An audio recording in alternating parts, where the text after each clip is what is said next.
Scott on the Senate side is trying to come up with a bill that can come out of the Senate. And I know you've been talking/negotiating with him.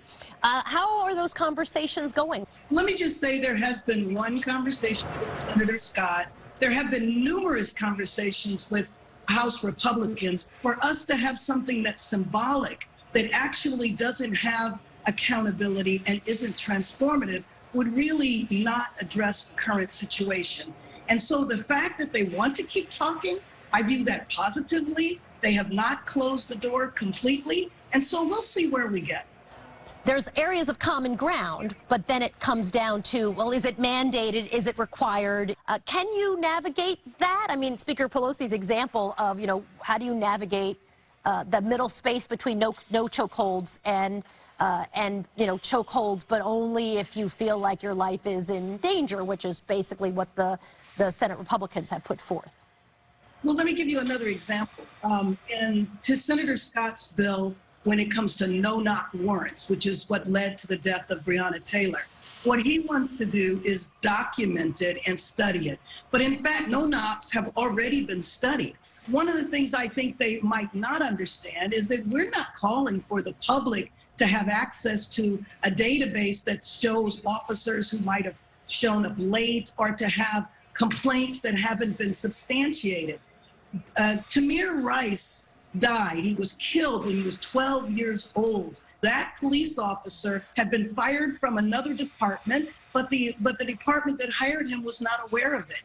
And so the number of people that have been killed because of bad officers bouncing from department to department, I mean, that's not something to really negotiate. We're talking about substantiated abuse complaints. We've actually had this conversation now, right, for many years. What do you think makes this time different, that you can get real reform that maybe wasn't possible 10 years ago, 15 years ago? The public execution of George Floyd took us across a threshold where there's no turning back. To see for 8 minutes and 46 seconds what police officers were willing to do to this beautiful man.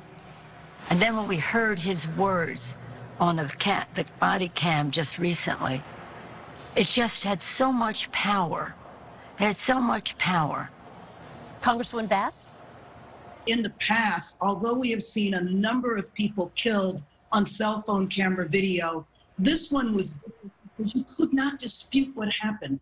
In the past, people would say, well, we don't know what happened before the camera was turned on, and we don't really know who this individual was.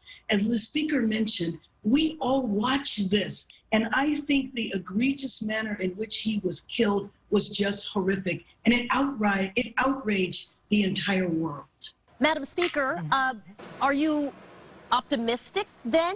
I can't tell from this conversation if we're feeling good about being able to actually get something to come out of this time that has a lot of public support at this moment, or if you're pessimistic because some of these conversations sound like people are far apart. Well, at this moment, I always quote President Lincoln. He said, public sentiment is everything. With it, you can accomplish almost anything. Without it, practically nothing. And the public sentiment is there, very much there, to pass this legislation. And there's no reason for the Republicans not to accept it in the Senate. We need to get this done for the good of the country. Thank you both for joining me. The Speaker of the House, Nancy Pelosi, and Chairwoman Karen Bass joining me. Thanks, guys. Thank you. Thank you.